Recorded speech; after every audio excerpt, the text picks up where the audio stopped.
House of Mouse, Disney's ultimate crossover show with Mickey hosting every Disney character, canceled after only 3 seasons despite huge potential.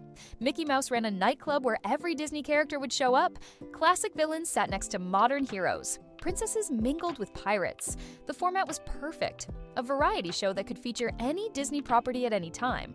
Each episode had musical numbers, comedy sketches, and full cartoons starring different characters. The show had unlimited storytelling potential with Disney's entire catalog available. Yet executives pulled the plug after 3 seasons, claiming it was too expensive to produce. Fans still wonder what epic crossovers we missed. Imagine if they'd kept going through the 2000s and 2010s. We could have seen Pixar characters mixing with classic Disney, Marvel heroes showing up after the acquisition, and Star Wars characters joining the party.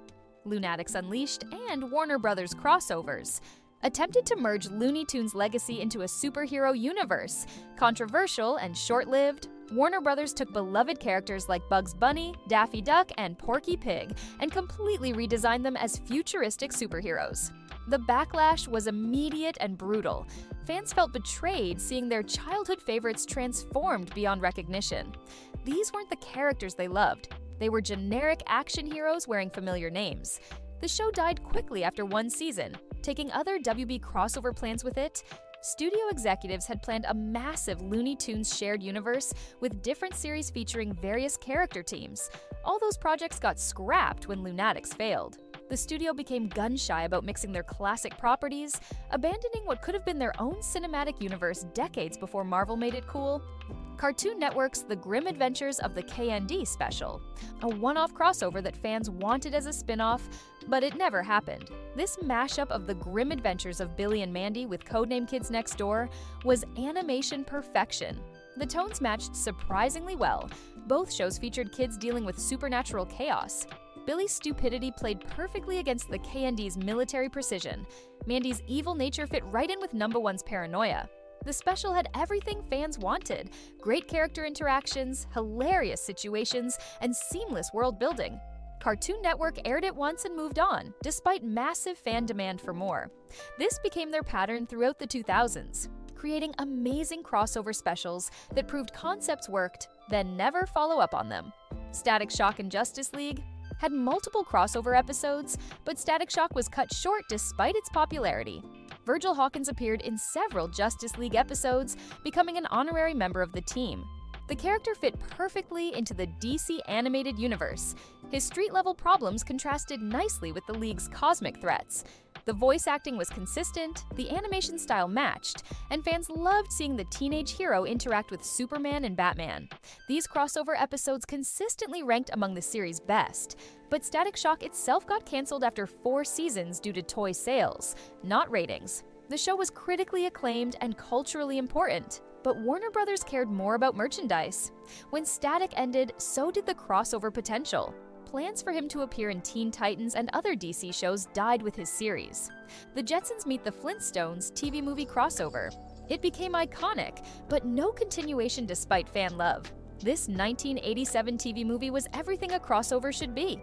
The time travel plot brought the Stone Age family into the Space Age, creating perfect comedy opportunities. Fred Flintstone's confusion with future technology was hilarious. George Jetson's panic over primitive conditions was equally funny. The special worked because it respected both properties while creating new situations neither could achieve alone. It became a cultural touchstone, referenced in other shows and beloved by fans. Yet Hanna-Barbera never followed up despite obvious demand. They had the perfect formula, but walked away from it. Imagine if they'd made this an annual tradition. Different time periods, different conflicts, different character combinations. Instead, we got one perfect crossover and nothing more. Nicktoons Unite, the video game crossover featuring Danny Phantom, SpongeBob, Timmy Turner, and Jimmy Neutron was massive, but Nickelodeon never developed it into a full crossover series. This game proved these characters could work together brilliantly. Danny's ghost powers, SpongeBob's optimism, Timmy's magic, and Jimmy's inventions created perfect team dynamics. Each character brought unique abilities that complemented the others. The game was successful, merchandise sold well, and fans begged for more content. Nickelodeon could have built their own superhero team from their most popular properties. Instead, they made a few more games and stopped. The missed opportunity here was massive. They could have created their own Avengers decades before Marvel did it in movies. A Nicktoons crossover series could have dominated children's television. MGM and Warner Brothers crossover experiments.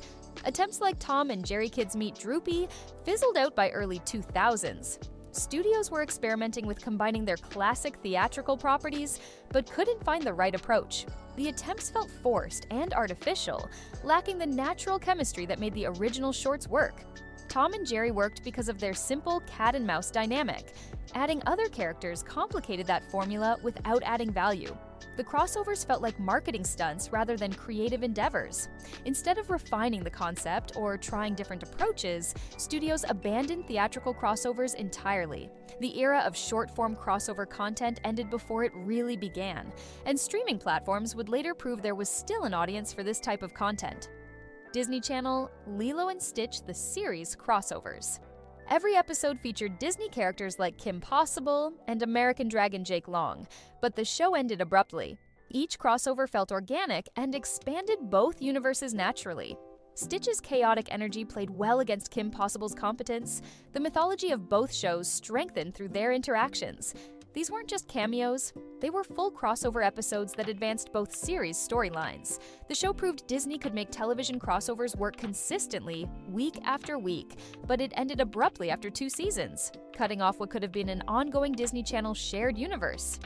Imagine if they'd continued this approach through the 2000s, connecting all their original series into one cohesive world. Marvel animated crossovers. Spider-Man crossovers with X-Men and Avengers were cut short when Spectacular Spider-Man got canceled. These episodes built a cohesive animated Marvel universe years before the MCU made it popular in movies. The connections felt natural and exciting. Spider-Man's street-level problems scaled up perfectly when cosmic threats appeared. The animation quality was consistently high across all shows. Voice actors moved between series, maintaining character consistency, but when Spectacular Spider-Man got canceled for licensing reasons, the entire crossover framework collapsed. Marvel lost the rights to use Spider-Man in animation, breaking the shared universe they'd carefully constructed. All future crossover plans died with that one corporate decision: Wolverine and the X-Men. Set up a huge Marvel animated crossover universe, canceled after Season 1. This show established connections to Fantastic Four, Avengers, and other Marvel properties through careful world building and character appearances. Season 1 ended on a massive cliffhanger, showing apocalyptic futures and timeline problems. The second season was going to be a massive crossover event, bringing together every Marvel animated property. Instead, the show got canceled, leaving storylines unresolved and killing what could have been Marvel's animated equivalent to their movie universe. The timing was particularly tragic. This was right before the MCU exploded in popularity. If Wolverine and the X-Men had continued, Marvel could have had both live-action and animated shared universes running simultaneously. Teen Titans and Static Shock. Canceled crossover plans scrapped after Teen Titans was canceled in 2006. DC had mapped out episodes where both teams would meet and work together. The shows shared similar tones and target audiences. Both featured teenage heroes dealing with real-world problems alongside superhero adventures.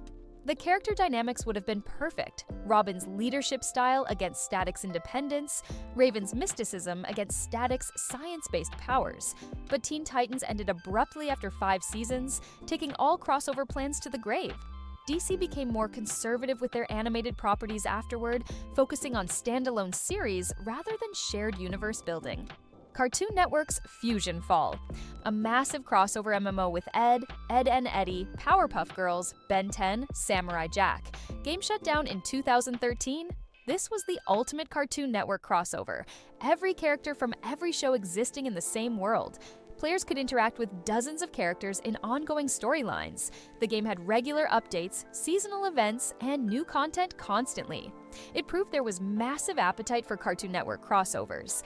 Then the network shut it down in 2013, erasing years of crossover content and disappointing a dedicated fanbase. The closure killed any momentum for future crossover projects. Justice League Unlimited. The ultimate DC crossover show ended early due to network mandates. Every DC character could potentially appear, storylines connected across decades of comic history, and the animation was consistently top tier. The show balanced massive cosmic threats with intimate character moments. Fans and creators wanted more, but executives decided 3 seasons was enough. The early cancellation prevented storylines that would have featured even more character crossovers and universe building. Looniverse crossovers. WB planned multiple cartoon crossovers with Bugs, Daffy, etc., but most projects died in development. Scripts were written, voice actors were contacted, and animation tests were completed. But corporate reshuffling and budget concerns killed what could have been the definitive Looney Tunes crossover event. The studio had plans for theatrical releases, television specials, and ongoing series featuring different character combinations. Nickelodeon crossover specials, huge hits, but Nickelodeon stopped making them after only 3. The 3 specials they produced dominated ratings and spawned massive merchandising success. Fans loved seeing these universes collide and characters interact. But instead of capitalizing on proven success, Nickelodeon moved on to other projects, abandoning a formula that clearly worked. What's your favorite canceled crossover? Leave a comment below.